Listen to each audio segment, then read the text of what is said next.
سلام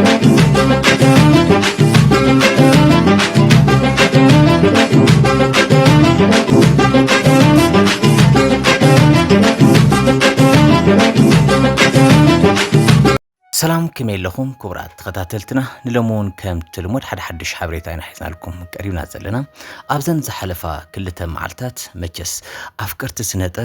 أفكرت سنة بفوليكا أفكرت موسيقى كلتا سمعيتاتنا انجدنا اتحادة دزيبل نايقوهي كخون كله اتخلعي دما عزيو دزيبل زغرعن حاقوس زمولوني نيرو ازي كلتا سمعيتات ازي كلو الناس قبرخا حادة سنة بنيايو نسقع تمسكن قبر سلاسي ويدما تانيكو يو اب إرترا كم تمسكن قبر سلاسي قلت إفو زهابة بسب አሎ ክብል አይደፍርን ንቡቡነቱ ባይታ ዛጣጣ ሐሰነ ጥበኛ አኽሊል ተስፋጽን ካ ምስጋና ይክቦ ተመስገን ገብረ ስላሴ ጣኒቆ አቡሽጥን አብደገን ዝንኡ ሰማይ አብዝ ተሰቆለሉ እዋን አልባሳትን ጫማታትን ከይተረፉ ብስሙ ክጽውዑን ከለው ዙር ጣኒቆ ተባሂሎም ናብሳዋ እስተፈነውን ተምሃሩውን ኔሮሚዮም ጣኒቆ ኪኒዮት ተምሳጥ ሙዚቃው ስራሕቱ አከዳዱውን ባህ ዘብል ይኔሩ بحقي حجيجن تانيكو انتا يغوانيفو بوزح سبات تانيكو تفويس يبللو ازيجن حق دي زبل አጻሪና አለና ምክንያቱ ዝኾነ ጊዜ ጣኒቆ በጣም ተፈታው ኮይኒሪዩ በድምጹን በተዝነወሮ መልከዕን ቆመኑን በብዙሓት ደቅ አንስትዮ ተፈቃር ኮይኒሪዩ ምስ ብዙሓት አዋልዱን ይዘውር ነሪዩ ምክንያቱ ናይ ንእስነት ጊዜ ስለዝነበረ በዚ ምክንያት ድማ ጣኒቆ በደቅ አንስትዮ ተፈዊስ ክኸውን ይኽእልዩ ኣብ ጊዜ ንእስነት ጣኒቆ ምስ ብዙሓት ደቅ አንስትዮ ይዘውርን ምስ ብዙሓት ደቅ አንስትዮ ይድቅስን ነይሩ ዝብል ወረታ ስለዝናፈሱ ዝነበሩ ዝርዝር ናይተን ምስ ጣኒቆ ዝዘራ ዝነበራ ደቅ አንስትዮውን ኣለና እዩ ሙሉእ ዝርዝር ሓበሬታ ናብኹም ክነብሊና ንስካትኩም ጥራሕ ላይክ ብምግባር ነዛ ቻናል ሓድሽ እንትኾንኩም ድማ ሳብስክራይብ ብምግባር ሓቢርኩምና ጽንሑ ዝርዝር ሓበሬታ ናብኹም ክነብሊና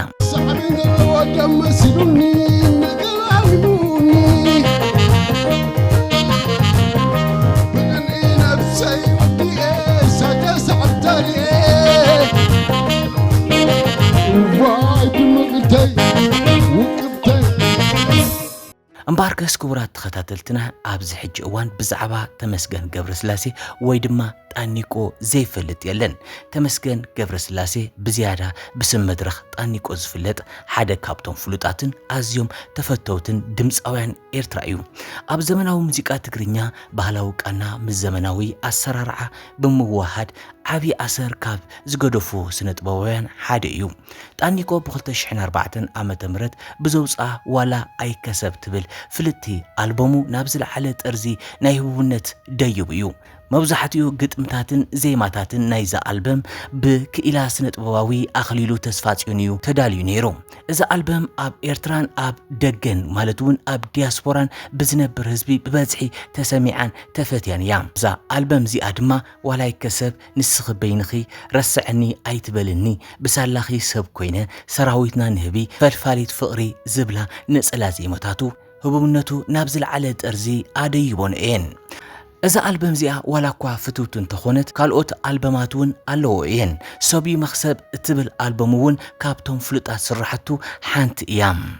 ولار تمسكن ገብረስላሴ ዝኾነ አቤሉን ናይ አቡ አሰር በመስዓብ ኣብ ገለ ናይ ሚዲያታትን ስነጥበብ ስራሕትን በሓባር ክረጽን ይሕዩ ጣኒቆ ነውሕ ዓመታትን ህዝቡ በሙዚቁ ከዘናጋዕ ድሕሪ ምጽንሑ ኣብዚ ቀረበ ዓመታት ናይ ጥዕና ጽገም ኣጋጥሞ ነይሩ በሓፈሻ ተመስገን ገብረስላሴ ጣኒቆ ሓደ ካብቶም ኣብ ሓደ ዘመን ደርፍታቱ ንልብ ህዝቢ በሓንሳ ዝገዘ እዩ ኣብ ጎደናታት አስመራ ፖስተሩ ዘይተሰቆሉሉ መንደቅ ኣይነበረን ኣብ ሲኒማታት ኣብ ባራት ኣብ አውቶቡሳትን ኣብ እንዳ ሻሂታትን ስእሉ ዘይተሰቆሉሉ ቦታ ኣይነበረን ከምቲ ኣብ ላዕሊ ዝገለጽክዎ ክሳዕ ሳእንን ክዳውንትን ብሽሙ ይጽውዑ ነይሮም እዚ ድማ ዝንኡ ክሳዕ ክንደይ ከም ዝበጽሐ ዘመስክር ህያው ታሪኽ እዩ ኩላትና ኣብ ግዜ ንእስነትና ብደርፍታቱ ተዘናጊዕናን ተሓጉስናን ብዙሕ ዘይርሳዕ ዝኽርታት እሕዲረን የን ሎሚ ሓሚሙ ክሪኦን ከለኹ ውሽጠይ ሰምዕኒ ሓዘን በቃላት ዘይግለጽ እዩ ግዜ እንታይ ከም ዝቕይርን ዝና ከመይ ገይሩ ከም ዝሓልፍን ዓብይ ትምህርቲ ግን ተማሂረ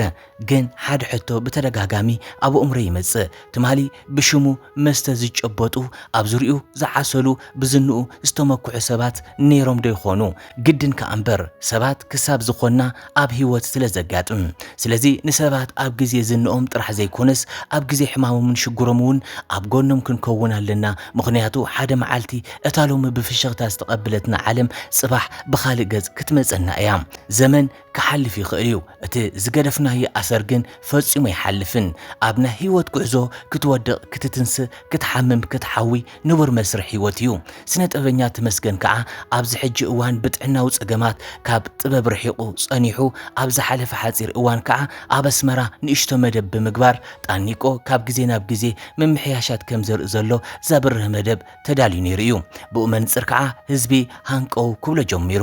ኣብ ዝሓለፉ ክልተ መዓልታት ከዓ ጣኒቆ ናብ ካምፓላ ብመገሻ ብምኻድ ሓደ ድሙቕ ኮንሰርት ከካሂድ በቂዑ ንዕኡ ተኸቲሉ ከዓ ብዙሕ ኣወንታውን ኣሉታውን ርእይቶታት ይውሕዘሎም መብዛሕትኡ ኣወንታዊ ክኸውን ከሎ ብኸፊል ከዓ ነቶም ኣዳለውቲ ዝነቅፍ ርእይቶታት ኣሎም ጥቕልል ኣቢልና ክንዕዘቦን ከለና ግን ፍትወትን ክብርን ሓልዮትን ናይ ጣኒቆ እዩ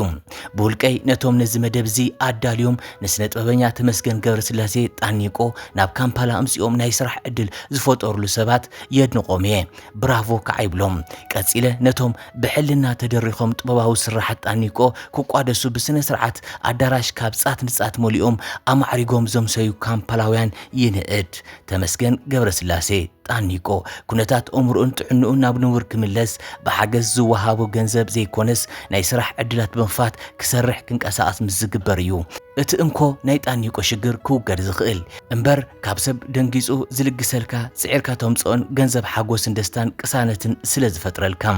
ኣብ ቀጻሊ እውን ኣዳለውትን መወልትን ንጣኒቆ ናይ ስራሕ ዕድላት ክትፈጥርሉ ንምሕፀን ስድራ ቤት ስነ ጥበብ ዝኾንኩም ድምፃውያን ከዓ ምስ ጣኒቆ ሓቢርኩም መደባት ተዳልውሉ መድረኻት ብምፍጣር ጥበባዊ ፍቕርኩም ሓልየትኩምን ንስነ ጥበበኛ ተመስገን ገብረስላሴ ጣኒቆ መሳርሕትኩም ብምግባር ኣብ ዳግማይ ትንሳኤኡ ክትዋስኡ ይላቦም ርግጽ ስነ ጥበበኛ ተመስገን ሰሪሑ ገንዘቡ ተቐቢሉ ናብ ዓዱ ክምለስ እንከሎ ልዕሊ ካልእ እዋን ሕጉስ ከም ዝኸውን እምበር ጣኒቆ በፂሕዎ ዘሎ ጸገም ግን ብጣዕሚ ከቢድ እዩ ብዙሓት ሰባት ኣብዚ ናይ ጣኒቆ ጸገም ናይ ባዕሎም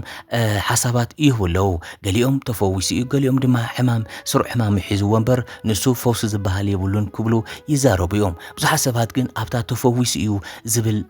ረጊጾም ኣለው ምክንያቱ ካብዛ ስእሊ እዚኣ ናብዛ ስእሊ እዚኣ ክቕየር ወይ ድማ ካብቲ መልክዕን ቁመናን እቲ ዝነበረ ግዜ ተስተውስዎ ይኹም ብጣዕሚ ብዙሕ ግዜ ጣኒቆ ኣብ ክዳናት ይኹን ኣብ ጫማ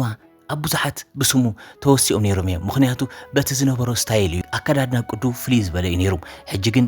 ከምዚ ትሪእዎ ዘለኹም ኣብ ስክሪን ኮይነሎ እዚ ድማ ተፈዊሱ እዩ ዝብሉ ሰባት ብዙሓት ኣለዎ ማለት እዩ እዚ ሓቂ ዶ ኣይኮነን ኣጻሪና ኢና ከምቲ ዝበልናኩም ምክንያቱ ጣኒቆ ኣብቲ ዝነበሮ ዝንኡ ምስ ብዙሓት ኣዋልድ ይዘውር ስለ ዝነበረ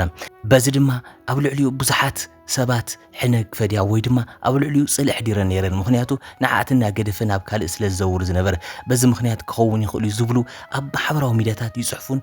ቪድዮ ይሰርሑን ኣለዎ ማለት እዩ ስለዚ በቲ ዝረኸቦ ናይ ሓበሬታ ጣኒቆ ሕጂ ምስ ህዝባዊ ተስፋይ እትበሃል ዝነብር ዘሎ ማለት እዩ ግን ቅድሚኣ ምስ ክንደይ ኣዋልድ ይዘውር ነይሩ ምስ ንበዓል ክመንከ ይዘውር ነይሩ ዝብል ብዙሓት ሰባት ይጽሕፉ ኣለዉ ንሕና ብዙሕ ንፈልጦ ነገር የለን ግን ኣብቲ ማሕበራዊ ሚድያ ዝገበርናዮ ኣለቻታት ይዘውር ከም ዝነበረ ቅድሚኣ ማለት እዩ ንሳ ከምቲ ትፈልጥዋ ንእስቲ እያ ዘላ ኣብቲ ስክሪን እውን ትሪእዋ ዘለኹም ኢኹም ናራኹማ እውን ቀኒኹም ኢኹም ንሳ ንእስቲ እያ ግን ንሱ ዕብይ ዝበለ ስለ ዝኾነ ዕድመ ኣብቲ ንእስነት ዕድሚኡ ዝገብሮም ዝነበሩ ነገራት ሕጂ ንሳ ተሓቲታት ኣይኮነትን ወይ ድማ ምስኣ ዝተሓዝ ነገር ኣይኮነን ንሱ ግን ምስ ብዙሓት ኣዋልድ ይዘውር ከም ዝነበረ ርግጽ እዩ ምክንያቱ በቲ ዝነበሮ ቁመናን መልክዕን ንሱ እኳ ስቕ እንተበለ ንሳትን ስቕ ስለ ዘየብልኦ ማለት እዩ በዚ ክኸውን ይኽእል ዝብል ግምጋመታት ወይ ድማ መደምደምታ ይወሃበሎ ማለት እዩ ንሕና እውን በዚና ክነጠቃሎ ማለት እዩ እምበር ተመስገን ሓውና ዝነበሩ ቁመናን መልክዕን ዝነበሩ ተኽለ ሰውነት ዝነበሩ ናይ ስፖርት ኣካላት ሕጂ የለን ሕጂ ማይ ክሕስ ረውረው ዝብል ዘሎ ማለት እዩ እዚ ክኾን ዝኽእል ግን ብዘይ ሓደ ነገር ኣይኮነን ስቕ ኢልካ ካብ መሬት ተላዒሉ ከምዚ ክኸውን ኣይክእልን ሸውዓተ ግዜ ዋላ ተተዛሓምም ከምዚ ክኸውን ኣይክእልን እቲ ሕማምካ ንጹር ክኸውን ኣለዎ ሕጂ ሕማሙ ንጹር እውን ኣይኮነን ዘሎ ማለት እዩ በዚ ክኸውን ይኽእል እዩ ዝብሉ መደምደምታ ኢና ክንህብ ማለት እዩ እምበር ከስ ክቡራት ተኸታተልትና ዘለኩም ሓሳብ ርእይቶ ኣብ ኮመንት ጻሕፉና እዮም ንሕና ግን በዚ ክንፍለየኩም ኢና ማለት እዩ ክሳብ መወዳእታ ሓቢርኩና ስለ ጽናሕኩም ብጣዕሚ ኢና ነመስግን ሰናይ ቀን